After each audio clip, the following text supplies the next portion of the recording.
لبيك اللهم لبيك لبيك لا شريك لك لبيك إن الحمد والنعمة لك والملك لا شريك لك। আসসালামু আলাইকুম প্রিয় দর্শক, আপনি কি কখনো ভেবেছেন হজ ও ওমরার মধ্যে পার্থক্য কি? কেন হজ ফরজ এবং ওমরা নফল, আর কোনটি আপনার জন্য উপযুক্ত? আজকের ভিডিওতে আমরা বিস্তারিত জানব।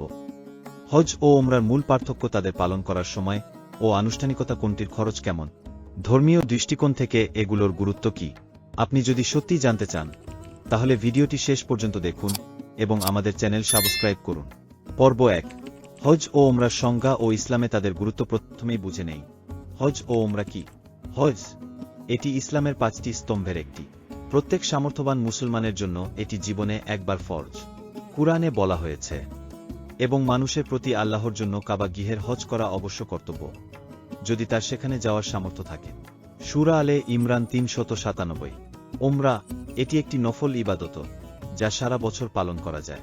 এটি হজের মতো বাধ্যতামূলক নয়, তবে অত্যন্ত ফজিলতপূর্ণ। মূল পার্থক্য কি? হজ ফরজ, ওমরা নফল। হজ নির্দিষ্ট দিনে পালন করতে হয়, ওমরা সারা বছর করা যায়। হজ দীর্ঘ ও জটিল, ওমরা তুলনামূলক সহজ। পর্ব ২, হজ ও ওমরার ধাপে ধাপে রীতিনীতি। হজের ধাপ ১, ইহরাম বাঁধা, মিকাত থেকে ইহরাম পরিধান। ২, তাওয়াফ, কাবা শরীফের চারপাশে ৭ বার প্রদক্ষিণ।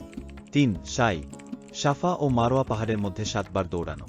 ৪, আরাফাতে অবস্থান, ৯ জিলহজে আরাফাতের ময়দানে দাঁড়ানো।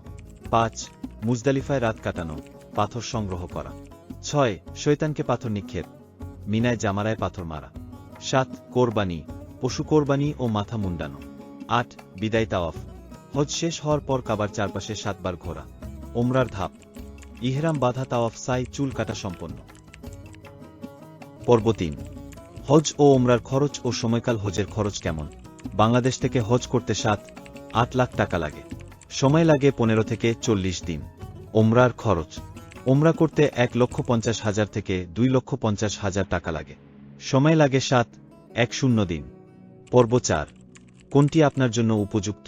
আপনার জন্য হজ সঠিক যদি আপনি সামর্থ্যবান হন, জীবনে একবার ফরজ ইবাদত সম্পন্ন করতে চান, দীর্ঘ সময় মক্কায় থাকার পরিকল্পনা করেন। আপনার জন্য ওমরা সঠিক যদি আপনি কম সময়ের মধ্যে মক্কা ও মদিনা ভ্রমণ করতে চান, বারবার মক্কায় যেতে চান, প্রথমবার হজের পরিবর্তে সহজ উপায়ে ইবাদত করতে চান। হজ করার জন্য আদর্শ বয়স, তরুণ বা মধ্যবয়সে হজ করলে শারীরিকভাবে সহজ হয়। বেশি হাঁটাহাঁটি ও শারীরিক পরিশ্রমের কারণে কম বয়সে করলে কষ্ট কম হয়। পাপ থেকে মুক্তির সুযোগ বেশি থাকে ও জীবনে ইতিবাচক পরিবর্তন আনে। ওমরার কিছু ফজিলত। গুনাহ মাফ, এক ওমরা থেকে আরেক ওমরার মাঝে ছোট গুনাহ ক্ষমা করা হয়। বুখারী ১৭৭৩। দারিদ্র্য ও পাপ দূর, হজ ও ওমরা অভাব দূর করে ও জীবনে বারাকা হানে। তিরমিজি ৮১০। আল্লাহর মেহমান হওয়া, ওমরাকারী আল্লাহর অতিথি, আল্লাহ তাদের দোয়া কবুল করেন। ইবনে মাজাহ ২৮৯৩। মানসিক প্রশান্তি, কাবার কাছে থাকা, তাওয়াফ ও সিজদা আত্মাকে প্রশান্ত করে।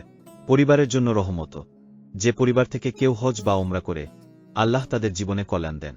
হজ করুন যদি শারীরিক ও আর্থিকভাবে সামর্থ্যবান হন এবং ফরজ ইবাদত আদায় করতে চান। ওমরা করুন যদি কম সময়ে ইবাদত করতে চান, বারবার মক্কায় যেতে চান বা আত্মিক প্রশান্তি খুঁজছেন। পর্ব ৫, হজ ও ওমরার আত্মিক গুরুত্ব। হজ এটি আল্লাহর সামনে শুদ্ধ হওয়ার সুযোগ। ওমরা এটি অন্তরের প্রশান্তি আনে। হাদিস, একটি ওমরা ও পরবর্তী ওমরার মধ্যে ছোট গুনাহসমূহ ক্ষমা করা হয়, আর মকবুল হজের একমাত্র প্রতিদান হল জান্নাত। বুখারী ১৭৭৩। পর্ব ৬, হজ ও ওমরার ফরজ, ওয়াজিব, সুন্নত ও নফল আমল। হজের ফরজ, যা না করলে হজ হবে না। ইহরাম বাঁধা, হজের নিয়ত ও তালবিয়া পড়া। আরাফাতে অবস্থান, ৯ জিলহজে আরাফাতে কিছুক্ষণ দাঁড়ানো।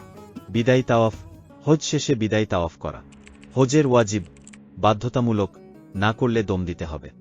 রাত কাটানো, মিনায় শয়তানকে পাথর নিক্ষেপ, কুরবানি ও মাথা মুন্ডানো।